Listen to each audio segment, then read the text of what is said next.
Welcome back to Respoiled. Today, I have another captivating story to share with you. But before we dive in, if you're new here, I invite you to subscribe to my channel and turn on notifications, so you'll never miss out on all of my latest uploads. Now let's get started. Believing it holds the key to free will, the Knights Templar have sought the Apple of Eden for centuries. Unraveling its secrets would grant them the ability to manipulate thoughts and control freedom, prompting the Brotherhood of Assassins to oppose them. In 1492 Spain, the assassins strategized to prevent the kidnapping of the Sultan's son, fearing he might relinquish the apple. Aguilar, a new recruit, undergoes the organization's initiation, including the ceremonial severing of his finger, and is entrusted with hidden blades. Meanwhile, in 1986 Baja California, a young Cal attempts a rooftop bike jump but fails, plummeting to the ground. When he returns home, he discovers his deceased mother's body, clutching her necklace, a grim sight made worse by the realization that his father, Joseph, is responsible for her death. As a convoy led by Rickon approaches, Joseph warns Cal to flee, as they have been discovered. Cal quickly scales the rooftops and escapes just before the men arrive. 3 decades later, Cal is an adult inmate in a Texas prison, occupying himself with eerie drawings. On his birthday, he is escorted from his cell for execution, the consequence of a murder conviction. Strapped to a table, Cal undergoes the injection of lethal fluids, experiencing a vivid flashback of his life as consciousness fades. Surprisingly, Cal awakens in a white room under the watchful gaze of Sophia, Rickon's daughter. Sophia reveals that he's considered deceased by the world and is needed for her project, prompting Cal to attempt an immediate escape. Despite his weakened state from the injection, Cal perseveres, stumbling and slowing as he navigates the unfamiliar building. Eventually, he reaches a room filled with plants and others like him after taking the stairs. Cal finds himself at the balcony's edge, disoriented about his location. Sophia informs him they are in Madrid at the Abstergo Foundation, dedicated to eradicating violence. Before he can react, security intervenes, rendering him unconscious and transporting him to a vast empty chamber.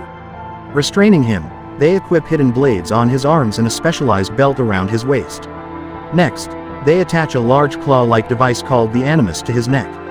Cal cries out in agony as Sophia clarifies that the machine will enable him to access the memories of his ancestor from 500 years ago. As Animus activates, Cal is bathed in bright light while the system verifies his DNA. Suddenly, he is thrust into the Spanish Inquisition, experiencing events through the eyes of his ancestor, Aguilar. The Templars have seized Ahmed, the Sultan's son, and the assassins aim to rescue him to prevent the acquisition of the apple. In the streets, as the Templars prepare to execute a man concealing the boy, Aguilar ambushes their commander, triggering a simultaneous reaction from Cal still linked to the Animus. Cal is startled by the sensation of actually committing the act, but Sophia urges him to remain within the memory. As the other assassins join the fray, a fierce battle erupts against the Templars.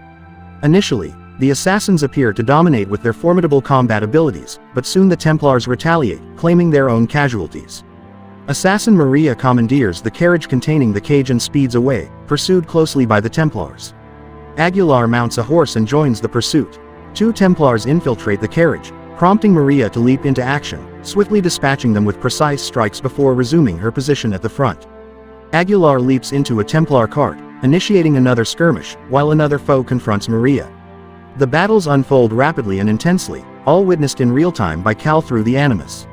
As the cart loses control and crashes, Aguilar lands on Maria's carriage just as it teeters on the edge of a cliff. Hastily, Aguilar dispatches the Templar and rushes to free the captive child from the cage. Meanwhile, Maria unhooks the horses, allowing her to escape. With the carriage plunging off the bridge, Aguilar secures the child and shoots a rope to cling to the edge. At the same time, Cal plummets, prompting Sophia to instruct her technicians to extract him from the Animus. Meanwhile, in the past, a Templar spots Aguilar. Cal crashes onto the floor, stunned to witness a vision of Aguilar moving through the room. Later, haunted by nightmares of Aguilar's memories, Cal awakens in a cell surrounded by guards, still perceiving the apparition of Aguilar. As it appears Aguilar is about to strike, he vanishes. Sophia arrives and explains that these hallucinations, known as the bleeding effect, overlay images of his experiences onto his field of vision. Furious, Cal seizes Sophia and presses her against the wall, demanding an explanation.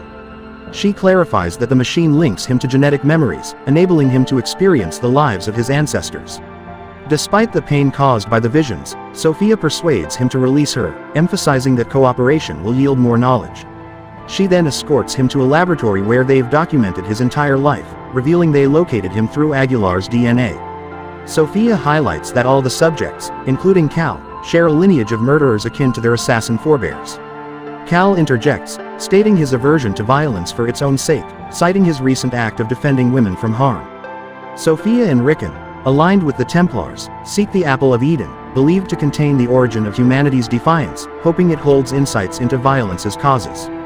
They view violence as an ailment requiring remedy, and Cal is enlisted to aid their quest for this cure. Upon finishing their investigation, Cal will be permitted to depart and forge a fresh existence. Following this, Cal joins the other subjects for lunch. Their gazes fixate on him, and Musa cautions against making any missteps, reminding him of their duty to safeguard the apple.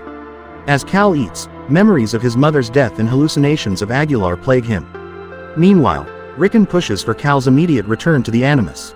The Templars aim to terminate the project due to the absence of progress in finding the apple, prompting Rickon's urgency. However, Sophia opposes, emphasizing the importance of Cal acclimating to the process to avoid endangering himself. Later, in his cell, Cal confronts Aguilar's apparition once more. This time, he taps into his ancestors' skills to defend himself. After fending off the hallucination, Cal subdues two technicians who enter his cell. The guards swiftly overpower Cal and forcibly remove him. Feeling like he's losing his mind, Cal begins laughing and singing hysterically. Despite his erratic behavior, the guards escort him to the Animus against his will. Sophia instructs the technicians to intervene if Cal's condition worsens, disregarding Rickon's directives. Upon returning to the past, Cal witnesses Aguilar, Maria, and their mentor imprisoned while the Templars hold Ahmed captive. As the trio faces public execution, Cal experiences the agony of a Templar assaulting Aguilar in the present. As the mentor meets a fiery end, Aguilar struggles to break free from his restraints and eventually succeeds. Scaling the pole, he leaps to shatter his chains, prompting the Templars to confront him. Aguilar engages them in combat and liberates Maria by seizing a sword. In the present, Cal experiences hallucinations of Templar assaults and mimics Aguilar's actions, prompting Sophia to observe their synchronization. Collaborating, Aguilar and Maria systematically defeat each oncoming guard. Aguilar intervenes just in time to prevent Maria from suffering the same fate as the mentor, pushing aside the pole that would have led to her demise. As the executioner approaches, they deceive him into breaking Maria's chains with his axe, which they then wield to dispatch him. They rupture the barrels, igniting the spilled oil and triggering an explosion that facilitates their escape amidst the ensuing chaos. Pursued by the Templars, they ascend to the rooftops, where they fend off additional guards. Dispatching them swiftly, they continue their flight, employing agile maneuvers to evade incoming arrows. Eventually surrounded, Maria and Aguilar unintentionally separate to engage in combat. They swiftly overcome the Templars, but more soldiers arrive, showering them with arrows. Despite the relentless pursuit, the pair navigates through walls, rooms, and clotheslines, with Cal mirroring every move in real time. A Templar severs the ropes, sending them crashing through a window, sparking another confrontation. This time, they manage to seize weapons for defense. After a prolonged pursuit involving running and climbing, Aguilar ascends a structure, narrowly evading a final arrow before opting for a leap of faith. Attempting the same in the present, Cal experiences a sudden desynchronization, causing uncontrollable tremors in his body. The medical team quickly attends to him, immersing Cal in a specialized pool for recovery. He becomes anxious upon realizing he can't feel his legs, but Sophia assures him it's temporary. She also mentions that if he willingly enters the Animus, he won't face these issues. Later, in a wheelchair, Cal learns that Rickon recovered his mother's necklace from their home. As sensation returns to his legs, he begins practicing Aguilar's techniques. Concerned about Cal's growing proficiency, Rickon visits him to outline the ramifications of non-cooperation with the project. Cal is brought to witness the test subjects who refused to enter the Animus willingly, now suffering from sickness or mental instability. Rickon then unveils the blade used by Cal's father to kill his mother, insinuating Joseph's presence and leaving the weapon for Cal, attempting to manipulate him. Fueled by a desire for vengeance, Cal seizes the blade and confronts his father, who is now aged and unfit. Threatening him with the weapon, Cal demands explanations, prompting Joseph to reveal he acted at Cal's mother's behest to prevent her connection to the Animus and safeguard the assassins. Joseph was tasked with killing Cal as well, but he couldn't bring himself to harm his own son. When Cal urges him to complete his mission, Joseph refuses, advising him to seek revenge if he must, but to avoid returning to the machine as the Templars seek the apple for world domination. Instead of carrying out vengeance, Cal hands over the necklace and the blade to Joseph before departing. As he makes his way back, the other test subjects overpower the guard, barricade the doors, and attack Cal in an attempt to eliminate him.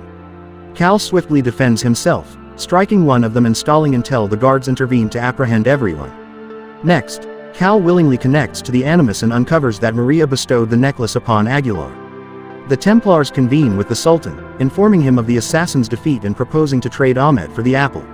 Reluctantly, the Sultan agrees to the exchange, and a Templar-affiliated priest rejoices as they now possess the apple, affirming their intent to wield it for global control.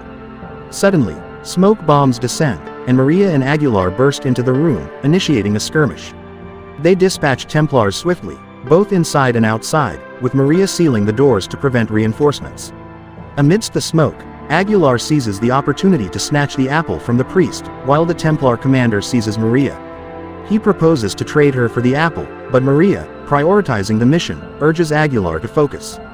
Disregarding her, Aguilar retrieves his blade, driven by his affection for her.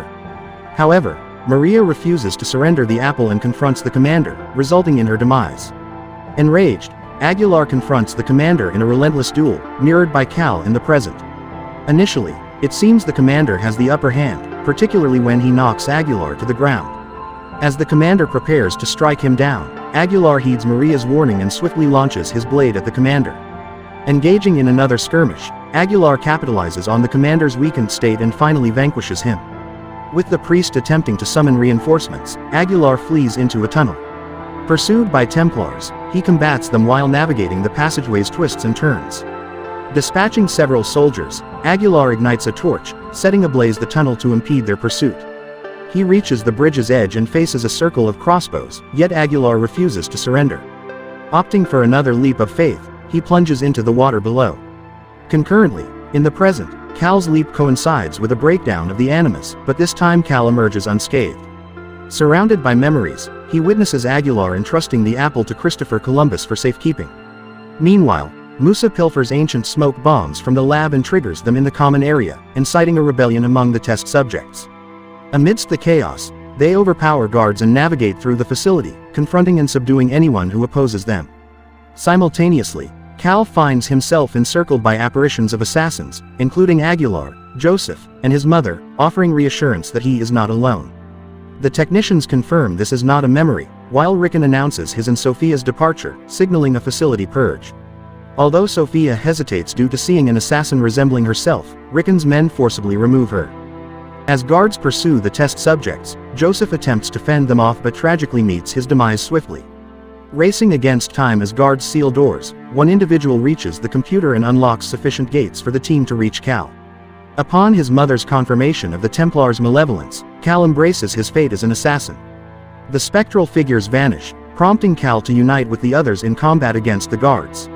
Equipping themselves with ancient assassin weaponry pilfered from the labs, they intentionally open the final door, inviting the guards in and initiating a fierce altercation. While Rickon flees with Sophia in a helicopter, a young man tragically succumbs during the skirmish.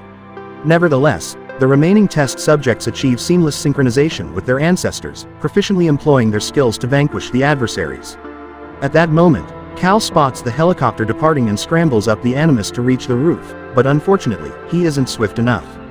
Later, Rickon visits Columbus's grave and claims the apple, taking sole credit despite Sophia's pivotal role in the project's design.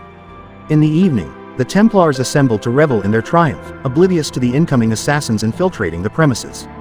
As Rickon takes the stage to deliver a speech, Sophia notices Cal entering through the main entrance but refrains from alerting anyone, having realized Rickon's deceitful intentions and lack of interest in peace.